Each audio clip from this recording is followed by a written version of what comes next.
ਕੰਸਟੀਟਿਊਸ਼ਨ ਦਾ ਪ੍ਰੀਐਂਬਲ ਹੈ government of the people by the people for the people, ਪਰ ਤੁਸੀਂ ਤਾਂ ਬਣਾਤੀ government of the corporate by the corporate for the corporate. ਸਰਕਾਰ ਡਰੀ ਹੋਈ ਹੈ, ਪਰ ਉਹਨਾਂ ਨੂੰ ਅਸੀਂ ਹੋਰ ਕਿਹਾ ਅੱਜ ਵੀ ਜਿੰਨਾ ਲੇਟ ਕਰੋਗੇ, ਇਹ ਜਨ ਅੰਦੋਲਨ ਬਣ ਗਿਆ, ਜਿੰਨਾ ਲੇਟ ਕਰੋਗੇ ਉਹਨੂੰ ਤੁਹਾਡੀਆਂ ਸਿਰਦਰਦੀਆਂ ਵਧਣਗੀਆਂ।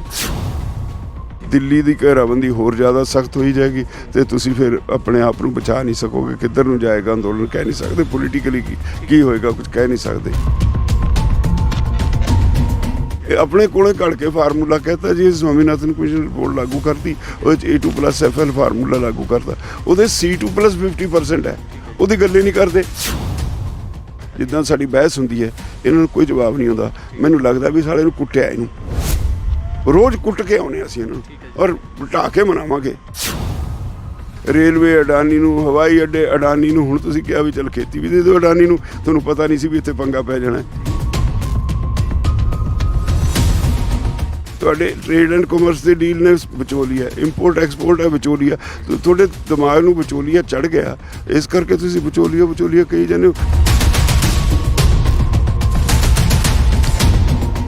ਮਤਲਬ ਅਫਸੋਸ ਹੁੰਦਾ ਵੀ ਇੱਕ ਅਨਪੜ੍ਹ ਜੱਟ ਨੂੰ ਤਰੀਕਾ ਦੱਸਣਾ ਪੈਂਦਾ ਉਹਨਾਂ ਨੂੰ, IAS ਅਫਸਰਾਂ ਨੂੰ, ਵੀ ਇੱਦਾਂ ਕਾਨੂੰਨ ਤੁਹਾਡੇ ਵਾਪਸ ਹੋਣਗੇ।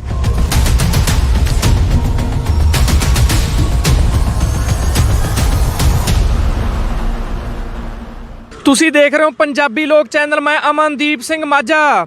ਤੁਹਾਨੂੰ ਪਤਾ ਹੈ ਕਿ ਕਿਸਾਨ ਜਥੇਬੰਦੀਆਂ ਦੀ ਮੀਟਿੰਗ ਚੱਲੀ ਅੱਜ ਵਿਗਿਆਨ ਭਵਨ ਵਿੱਚ ਮੀਟਿੰਗ ਚੱਲੀ, ਜਿੱਥੇ ਕਿਸਾਨ ਜਥੇਬੰਦੀਆਂ ਦੇ ਆਗੂ ਪਹੁੰਚੇ, ਮੀਟਿੰਗ ਹੋਈ, ਕੇਂਦਰੀ ਮੰਤਰੀਆਂ ਨਾਲ ਗੱਲਬਾਤ ਹੋਈ, ਪਰ ਮੀਟਿੰਗ ਦਾ ਕੋਈ ਸਿੱਟਾ ਨਹੀਂ ਨਿਕਲਿਆ। ਉੱਥੇ ਗੱਲਬਾਤ ਹੋਈ ਆ ਤੇ ਅਗਲੀ ਮੀਟਿੰਗ 3 ਦਸੰਬਰ ਨੂੰ ਦੁਬਾਰਾ ਰੱਖੀ ਗਈ ਹੈ। ਤੁਹਾਨੂੰ ਜਾਣਕਾਰੀ ਦੇ ਦਈਏ, ਸੋ ਭਾਰਤੀ ਕਿਸਾਨ ਜਥੇਬੰਦੀ ਆਗੂ ਦੁਬਾਰਾ ਕੁੰਡਲੀ ਬਾਰਡਰ ਤੇ ਪਹੁੰਚੇ ਨੇ, ਸਿੰਘੂ ਬਾਰਡਰ ਤੇ ਪਹੁੰਚੇ ਨੇ।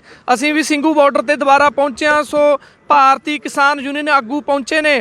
ਭਾਰਤੀ ਕਿਸਾਨ ਯੂਨੀਅਨ ਰਾਜੇਵਾਲ ਦੇ ਸੂਬਾ ਪ੍ਰਧਾਨ ਬਲਵੀਰ ਸਿੰਘ ਰਾਜੇਵਾਲ ਸਾਡੇ ਨਾਲ ਮੌਜੂਦ ਨੇ, ਉਹਨਾਂ ਨਾਲ ਕਰਾਂਗੇ ਗੱਲਬਾਤ। ਧਰਨੇ ਮੌਜੂਦ ਨੇ, ਲਗਾਤਾਰ ਜਾਰੀ ਨੇ, ਪ੍ਰਦਰਸ਼ਨ ਲਗਾਤਾਰ ਜਾਰੀ ਨੇ, ਬਾਰਡਰਾਂ ਤੇ ਪ੍ਰਦਰਸ਼ਨ ਲਗਾਤਾਰ ਚੱਲ ਰਹੇ ਨੇ, ਪੂਰੀ ਦਿੱਲੀ ਨੂੰ ਸੀਲ ਕੀਤਾ ਹੋਇਆ ਹੈ। ਸੋ ਸਾਡੇ ਨਾਲ ਭਾਰਤੀ ਕਿਸਾਨ ਯੂਨੀਅਨ ਰਾਜੇਵਾਲ ਦੇ ਪ੍ਰਧਾਨ, ਸੂਬਾ ਪ੍ਰਧਾਨ ਬਲਵੀਰ ਸਿੰਘ ਰਾਜੇਵਾਲ ਮੌਜੂਦ ਨੇ। ਰਾਜੇਵਾਲ ਸਾਹਿਬ, ਮੀਟਿੰਗ 3 ਦਸੰਬਰ ਦੀ ਸੀ ਪਹਿਲਾਂ, ਉਸ ਤੋਂ ਬਾਅਦ ਹੁਣ 1 ਦਸੰਬਰ ਦੀ ਰੱਖੀ। ਬਹੁਤ ਆਸਾਂ ਸੀ, ਕਿਸਾਨਾਂ ਨੂੰ ਆਸਾਂ ਸੀ ਕਿ ਮੀਟਿੰਗ ਪਹਿਲਾਂ ਐਡਵਾਂਸ 'ਚ ਰੱਖੀ ਆ ਕਿ ਕੋਈ ਸਿੱਟਾ ਨਿਕਲੂ, ਸਿੱਟਾ ਨਿਕਲਿਆ ਕਿ ਨਹੀਂ? ਨਹੀਂ, ਉਹ ਸਰਕਾਰ ਤੇ ਪ੍ਰੈਸ਼ਰ ਸੀ, ਉਹਦੇ ਕਰਕੇ ਮੀਟਿੰਗ ਅੱਜ ਹੋ ਗਈ। ਤੇ ਸਾਨੂੰ ਇਹ ਬੜਾ ਚੰਗੀ ਤਰ੍ਹਾਂ ਪਤਾ ਸੀ ਕਿ ਕਈ ਮੀਟਿੰਗਾਂ ਹੋਣਗੀਆਂ ਤਾਂ ਜਾ ਕੇ ਮਸਲਾ ਹੱਲ ਹੋਏਗਾ। ਸਰਕਾਰ ਜਿਹੜੀ ਹੈ ਉਹ ਇਹ ਕਾਨੂੰਨ ਬਣਾ ਕੇ ਸਹੀ ਮਾਅਨਿਆਂ ਵਿੱਚ ਫਸ ਗਈ, ਕਿਉਂਕਿ ਉਹਨੇ ਟੋਟਲ ਕੰਸਟੀਟਿਊਸ਼ਨ ਦੀ ਵਾਇਲੇਸ਼ਨ ਕੀਤੀ ਹੈ ਔਰ ਕਾਰਪੋਰੇਟਸ ਦੇ ਹੱਕ ਵਿੱਚ ਕੀਤਾ। ਮੈਂ ਤਾਂ ਮੰਤਰੀ ਜੀ ਨੂੰ ਅੱਜ ਕਿਹਾ ਸੀਗਾ ਵੀ ਸਾਡੇ ਕੰਸਟੀਟਿਊਸ਼ਨ ਦਾ ਪ੍ਰੀਐਂਬਲ ਹੈ government of the people by the people for the people, ਪਰ ਤੁਸੀਂ ਤਾਂ ਬਣਾਤੀ government of the corporate by the corporate for the corporate. ਇਹ ਤਾਂ ਜਿਹੜਾ ਐਕਟ ਇਹਨੂੰ ਪੜ੍ਹੋ ਆਪਣੇ ਆਪ ਬੋਲਦਾ ਵੀ ਇਹ ਸਰਕਾਰ ਦੇ ਅਫਸਰਾਂ ਦਾ ਤਾਂ ਲਿਖਿਆ ਹੀ ਨਹੀਂ, ਇਹ ਤਾਂ ਲਿਖਿਆ ਹੋਇਆ ਕਿਸੇ ਕਾਰਪੋਰੇਟ ਦੇ CEO ਦਾ। ਇੱਕ ਪੈਰ 'ਤੇ ਤੁਸੀਂ ਵਾਇਲੇਸ਼ਨ ਕੀਤੀ ਹੈ ਕੰਸਟੀਟਿਊਸ਼ਨ ਦੀ। ਅਤੇ ਸਾਨੂੰ ਤਾਂ ਰਿਐਲਿਟੀ, ਮੈਂ ਜਿੱਦਾਂ ਪਹਿਲਾਂ ਗੱਲ ਕਰ ਰਿਹਾ ਸੀ, ਰਿਐਲਿਟੀ ਇਹ ਹੈ ਵੀ ਸਾਨੂੰ ਇਹ ਧੰਦ ਪਿੱਟਣਾ ਪੈ ਰਿਹਾ, ਇਸ ਕਰਕੇ ਵੀ ਸਾਨੂੰ ਜੁਡੀਸ਼ਰੀ ਸਾਡੀ ਟੁੱਟ ਗਈ, ਉਹ ਸਰਕਾਰ ਤੋਂ ਡਰਨ ਲੱਗ ਪਈ। ਇਸ ਕਰਕੇ ਨਹੀਂ ਤਾਂ ਆਹ ਅੰਦੋਲਨ ਦੀ ਲੋੜ ਹੀ ਨਹੀਂ ਸੀ ਪੈਣੀ। ਸੁਪਰੀਮ ਕੋਰਟ ਨੂੰ ਆਪਣੇ ਆਪ ਨੋਟਿਸ ਲੈ ਕੇ ਇਹ ਰੱਦ ਕਰ ਦੇਣੇ ਚਾਹੀਦੇ ਸੀ ਕਾਨੂੰਨ। ਤਿੰਨੇ ਕਾਨੂੰਨ ਜਿਹੜੇ ਨੇ ਕੰਸਟੀਟਿਊਸ਼ਨ ਤੇ ਪਰਖਿਆ ਕਿਤੇ ਨਹੀਂ ਖੜਦੇ। ਠੀਕ ਹੈ ਰਾਜੇਵਾਲ ਸਾਹਿਬ, ਕੀ ਲੱਗਦਾ ਤੁਹਾਨੂੰ ਹੁਣ ਜਿਵੇਂ ਦੀ ਗੱਲਬਾਤ ਚੱਲ ਰਹੀ ਹੈ, ਜੇ ਸਰਕਾਰ ਕਹੂਗੀ, ਵੈਸੇ ਅੱਜ ਇੱਕ ਗੱਲਬਾਤ ਇਹ ਵੀ ਹੋਈ ਹੈ ਵੀ ਕਮੇਟੀਆਂ ਬਣਾਵਾਂਗੇ ਜੀ, ਕਮੇਟੀਆਂ ਦੀ ਗੱਲ ਚੱਲੀ, ਫਿਰ ਕਮੇਟੀਆਂ ਦੀ ਗੱਲਬਾਤ ਤੇ ਕਿਵੇਂ ਤੁਸੀਂ ਜਵਾਬ ਦਿੱਤਾ ਉਹ ਗੱਲ ਦਾ? ਨਹੀਂ, ਕਮੇਟੀ ਬਣਾਵਾਂਗੇ ਨਹੀਂ। ਉਹਨਾਂ ਨੇ ਸਾਨੂੰ ਕਿਹਾ ਵੀ ਤੁਸੀਂ ਬਹੁਤ ਵੱਡੀ ਗਿਣਤੀ 'ਚ ਆਉਂਦੇ ਹੋ ਅਤੇ ਤੁਸੀਂ ਆਪਣੇ 5-4 ਬੰਦਿਆਂ ਦੀ ਇੱਕ ਕਮੇਟੀ ਬਣਾ ਦਿਓ ਜਿਹਦੇ ਨਾਲ ਅਸੀਂ ਬਹਿ ਕੇ ਗੱਲ ਕਰ ਲਈਏ। ਇਹ ਨਹੀਂ ਕਮੇਟੀਆਂ ਬਣਾਵਾਂਗੇ ਦੀ ਨਹੀਂ, ਉਹਦੇ ਨਾਲ ਅਸੀਂ ਬਹਿ ਕੇ ਗੱਲ ਕਰ ਲਿਆ ਕਰੀਏ। ਬਹੁਤ ਵੱਡੀ ਗਿਣਤੀ ਤੁਸੀਂ ਆਉਂਦੇ ਹੋ। ਅਸੀਂ ਉਹਨਾਂ ਨੂੰ ਕਿਹਾ ਤੁਹਾਨੂੰ ਇਹਦੇ 'ਚ ਕੀ ਤਕਲੀਫ ਹੈ? ਅਸੀਂ ਬੋਲਦੇ ਤਾਂ 3 ਬੰਦੇ ਆ ਨਾ, ਤਿੰਨਾਂ ਨੂੰ ਅਥੋਰਾਈਜ਼ ਕੀਤਾ, ਬਾਕੀ ਬੈਠੇ ਨੇ। ਜੇ ਕਿਸੇ ਨੂੰ ਕੁਝ ਕਹਿਣਾ ਹੁੰਦਾ ਸਾਨੂੰ ਆ ਕੇ ਕਹਿੰਦਾ, ਤੁਹਾਨੂੰ ਤਾਂ ਨਹੀਂ ਕਹਿੰਦਾ। ਅਤੇ ਅਸੀਂ ਇੱਦਾਂ ਦੀ ਕੋਈ ਕਮੇਟੀ ਨਹੀਂ ਬਣਾਉਣੀ ਆਪਣੀ। ਸਾਨੂੰ ਆਪਣੀ ਕਮੇਟੀ ਬਣਾਉਣ ਨੂੰ ਕਹਿੰਦੇ ਸੀ ਉਹ, ਵੀ ਤੁਸੀਂ ਆਪਣੀ ਬਣਾ ਲਓ ਗੱਲਬਾਤ ਕਰਨ ਲਈ। ਅਸੀਂ ਕਹਿੰਦੇ ਸਾਨੂੰ ਕੋਈ ਫਰਕ ਨਹੀਂ ਪੈਂਦਾ, ਅਸੀਂ ਸਾਰੇ ਆਵਾਂਗੇ ਅਤੇ ਸਾਡੇ ਗੱਲ ਉਹੀ ਬੰਦੇ ਕਰਨਗੇ ਜਿਹਨਾਂ ਨੂੰ ਅਧਿਕਾਰ ਦਿੱਤੇ ਹੋਏ ਆ। ਜਿਵੇਂ ਜਥੇਬੰਦੀਆਂ ਨੇ ਪੂਰੇ ਬਾਰਡਰ ਸੀਲ ਕਰੇ ਨੇ, ਇਕੱਠ ਹੋ ਰਹੇ ਨੇ, ਤੁਹਾਨੂੰ ਕੀ ਲੱਗਦਾ ਸਰਕਾਰ ਵੀ ਮਤਲਬ ਡਰੀ ਹੋਈ ਆ? ਸਰਕਾਰ ਡਰੀ ਹੋਈ ਹੈ, ਪਰ ਉਹਨਾਂ ਨੂੰ ਅਸੀਂ ਹੋਰ ਕਿਹਾ ਅੱਜ ਵੀ ਜਿੰਨਾ ਲੇਟ ਕਰੋਗੇ, ਇਹ ਜਨ ਅੰਦੋਲਨ ਬਣ ਗਿਆ। ਜਿੰਨਾ ਲੇਟ ਕਰੋਗੇ ਉਹਨੂੰ ਤੁਹਾਡੀਆਂ ਸਿਰਦਰਦੀਆਂ ਵਧਣਗੀਆਂ।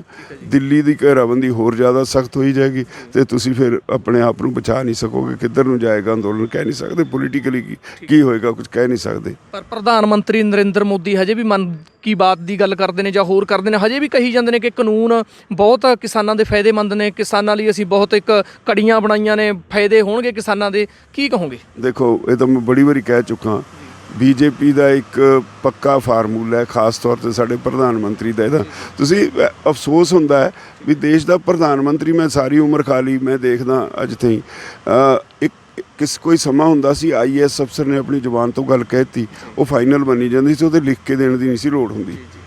ਅੱਜ ਉਹ ਤਾਂ ਚਪੜਾਸੀ ਬਣ ਗਿਆ।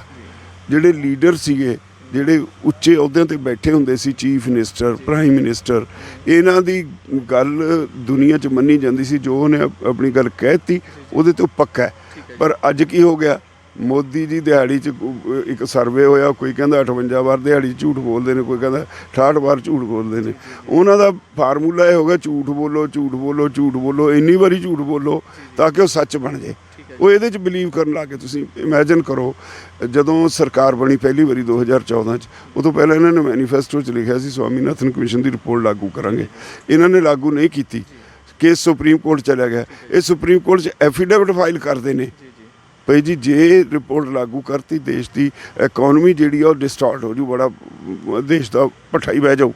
ਤੇ ਉਹਦੇ ਬਾਅਦ ਸਾਲ ਕੁ ਲੰਘ ਗਿਆ, ਫਿਰ ਮੂਹਰੇ ਦੱਸਿਆ ਵੀ ਜਿਹੜੀ 19 ਦੀ ਚੋਣ ਆਉਣ ਵਾਲੀ ਸੀ, ਇਹਨਾਂ ਦਾ ਉਦੋਂ ਫਾਈਨੈਂਸ ਮਿਨਿਸਟਰ ਸੀਗਾ ਜੇਤਲੀ। 2060 ਪੇਜ ਦੀ ਰਿਪੋਰਟ ਹੈ, ਕਿਤੇ ਨਹੀਂ ਉਹਦੇ 'ਚ A2+FL ਫਾਰਮੂਲਾ। ਇਹ ਆਪਣੇ ਕੋਲੇ ਘੜ ਕੇ ਫਾਰਮੂਲਾ ਕਹਿਤਾ ਜੀ, ਸਵਾਮੀਨਾਥਨ ਕਮਿਸ਼ਨ ਰਿਪੋਰਟ ਲਾਗੂ ਕਰਤੀ, ਉਹਦੇ 'ਚ A2+FL ਫਾਰਮੂਲਾ ਲਾਗੂ ਕਰਤਾ। ਉਹਦੇ C2+50% ਹੈ, ਉਹਦੀ ਗੱਲ ਹੀ ਨਹੀਂ ਕਰਦੇ। ਤੋ ਇਹ ਤਾਂ ਪੈਰ ਪੈਰ ਤੇ ਝੂਠ ਬੋਲਦੇ ਨੇ। ਇਹੋ ਜਿਹੀ ਸਰਕਾਰ ਨਾਲ ਨਜਿੱਠਣਾ ਔਖਾ ਬੜਾ ਹੁੰਦਾ।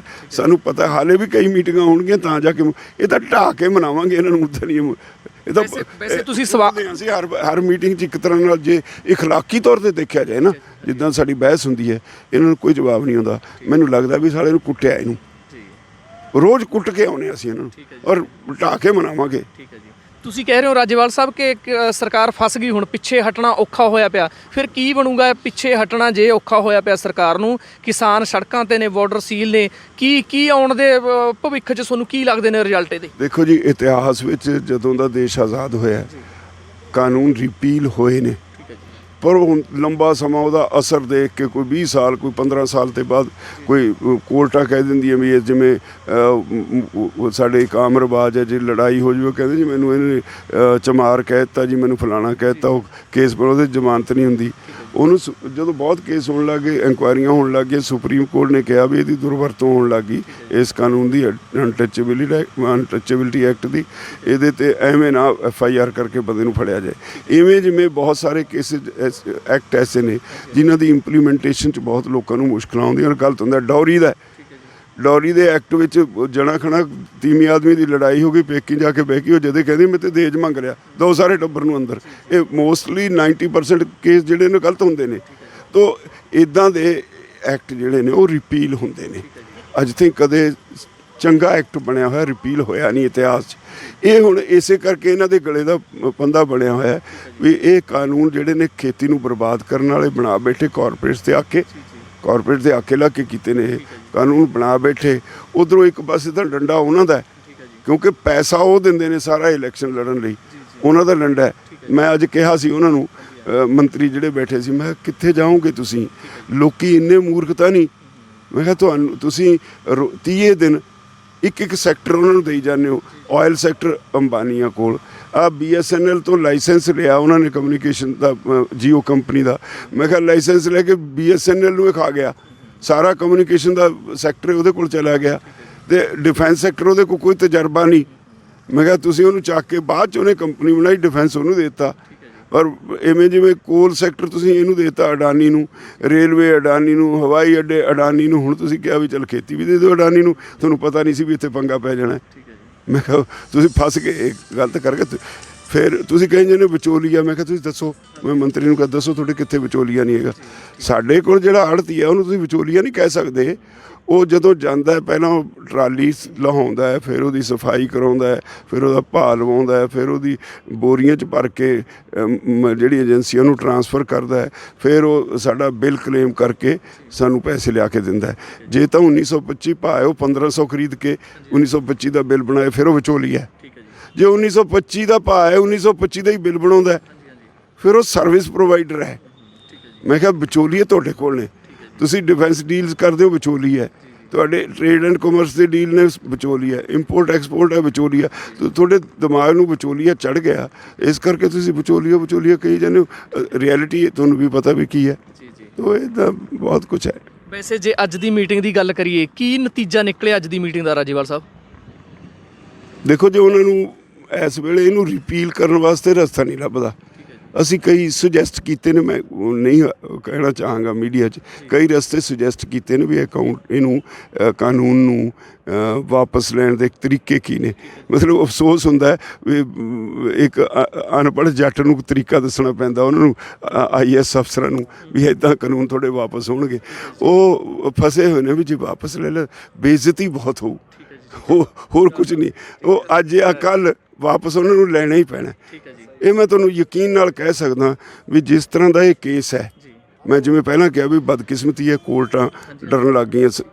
ਜੇ ਸੁਪਰੀਮ ਕੋਰਟ ਜਾਂਦਾ ਇਹ ਤਾਂ ਕੇਸ ਦੋ ਤਰੀਕਾਂ ਦੇ ਪਾਰ ਸੀ, ਹੁਣ ਉੱਥੇ ਨਹੀਂ ਹੈਗਾ ਤਾਂ ਫਿਰ ਆਹ ਜਿਹੜਾ ਲੋਕਾਂ ਦੀ ਕਚਹਿਰੀ 'ਚ ਹੈ ਇਹਦੇ 'ਚ ਢਾਹ ਕੇ ਕੁੱਟ ਕੇ ਮਨਾਵਾਂਗੇ ਉਹਨੂੰ, ਇਹ ਕੇਸ ਵਾਪਸ ਕਰਾਵਾਂਗੇ। ਧਰਨੇ ਪ੍ਰਦਰਸ਼ਨ ਐਵੇਂ ਹੀ ਚੱਲਦੇ ਰਹਿਣਗੇ ਜਿੰਨਾ ਸਮਾਂ, ਮਤਲਬ ਕੋਈ ਹੱਲ ਨਹੀਂ ਹੋਣਾ? ਇਹ ਚੱਲਦੇ ਰਹਿਣਗੇ, ਇਹਨੂੰ ਕੋਈ ਨਹੀਂ ਰੋਕ ਸਕਦਾ। ਇਹ ਲੋਕਾਂ ਦੀ ਲੜਾਈ ਹੈ, ਲੋਕ ਆਉਂਦੇ, ਆਵਾਜਾਈ ਹੋ ਗਈ ਹੁਣ ਤਾਂ ਲੋਕਾਂ ਦੀ।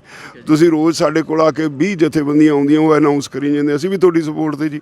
ਕੱਲ੍ਹ ਤੋਂ ਮਾਰਕਫੈੱਡ ਦੇ ਮੁਲਾਜ਼ਮ ਆ ਰਹੇ ਨੇ ਸਾਡੀ ਮਦਦ 'ਤੇ, ਪਰਸੋਂ ਨੂੰ ਐਗਰੋ ਫੂਡ ਗ੍ਰੇਨ ਵਾਲੇ ਆ ਰਹੇ ਨੇ, ਚੌਥੇ ਨੂੰ ਅਗਲੀ ਏਜੰਸੀ ਇੱਕ ਏਜੰਸੀ ਪਨਸਬ ਦੇ ਦਿੱਲੀ ਦੇ ਟੈਕਸੀ ਯੂਨੀਅਨਸ ਵਾਲੇ ਨੇ, ਉਹ ਕੱਲ੍ਹ ਸਪੋਰਟ ਡਿਕਲੇਅਰ ਕਰ ਗਏ। ਜਿਹੜੀ ਖਾਪ ਪੰਚਾਇਤਾਂ ਨੇ ਹਰਿਆਣੇ ਦੀਆਂ ਉਹ ਡਿਕਲੇਅਰ ਕਰ ਗਈਆਂ। ਉਹਦੇ ਨਾਲ ਵੈਸਟਰਨ ਯੂਪੀ ਤੇ ਹਰਿਆਣਾ ਹਿੱਲ ਜਾਣਾ ਇੱਕ ਵਾਰੀ। ਖਾਪ ਪੰਚਾਇਤ ਦਾ ਇਹੋ ਜਿਹਾ ਸਿਸਟਮ ਹੈ।